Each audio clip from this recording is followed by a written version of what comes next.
நீங்க யாராவது மூன்றாம் உலக போற பார்க்கணும்னு ஆசைப்பட்டீங்கன்னா வேற எங்கேயும் போக வேண்டாம், வேலைக்கு போற பெண்ணினுடைய வீட்டுக்கு கால நேரத்துல போங்க.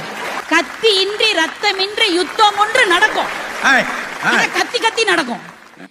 என்றைக்காவது இந்த வேலைக்கு போகிற பெண்கள் வீட்டுல மனசாட்சியில கை வச்சு சொல்லுங்க, அதிகப்படியா செய்யப்படுகிற உணவு என்ன? உப்புமா. உப்புமாங்க. இது தப்புமான்னு யாரும் சொல்ல முடியாது, ஏன்னா மாசம் மாசம் வர டப்புமா. செஞ்சு வச்ச உப்புமாவை முன்னாடி வச்சுட்டு எப்படிங்க இருக்கு?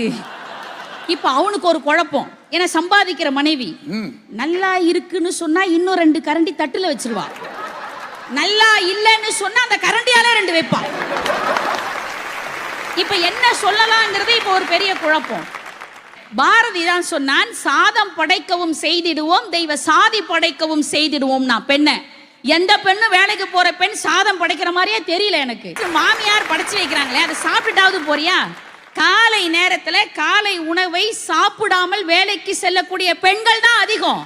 சரி, நீங்க கண்ணை இழந்து விட்டு கண்ணாடி வாங்கி என்ன பண்ண போறீங்க? அவரு சொன்னாரு, என்னது இந்த வேலைக்கு போகாத பெண்கள் எல்லாம் இடியாப்பம் மாதிரி. ஆமாண்ணே, கரெக்ட். நாங்கள் எல்லாம் எங்கள் உறவுகளுக்குள்ளே ஒரு பிணைப்பை உண்டு பண்ணி நெருக்கத்தை உண்டு பண்ணுகிற இடியாப்பம் தான் நாங்கள். நீங்களே சொல்லிட்டீங்க, இட்லி ஒரு உறவோடு ஓட்ட மாட்டாங்க, கல்யாண காட்சிக்கு வர மாட்டாங்க, அது தனித்தனியா தான் இருக்கும், அதுக்கு தொட்டுக்கிறதுக்கு வேணும். இங்க திருமணத்துக்கு பிறகு ஆணுக்கும் பெண்ணுக்கும் பொறுப்பு கூடுகிறது. அதுல பெண்ணுக்கு கூடுதல் பொறுப்புங்கய்யா. ஏன்னா புதிய வீடு, புதிய உறவுகள், புதிய உலகம், மாமனார் மாமியார் நாத்தனார் கொழுந்தனார் மூத்தார் ஓரகத்தி, பெண் கொடுத்தோர் பெண் எடுத்தோர், அப்படி எல்லா உறவுகளுக்காகவும் அந்த பெண் ஓட ஆரம்பிக்கிறாங்க.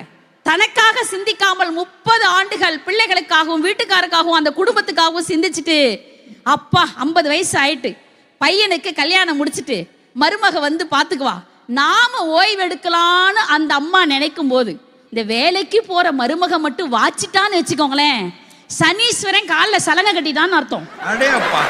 லைஃப் திரும்ப ரிப்பீட்டுங்க. திரும்ப அந்த அம்மாவுக்கு அதே அடுப்பங்கரை, அதே மிக்சி, அதே கிரைண்டர், அதே ஃப்ரிட்ஜ், அதே மொட்டை மாடி. ஒண்ணே ஒண்ணு மட்டும்தான் மாறும். முன்னாடி பெத்த பிள்ளைக்கு ஷூ போட்டிருக்கோம் அந்த அம்மா, இப்ப பேர பிள்ளைக்கு ஷூ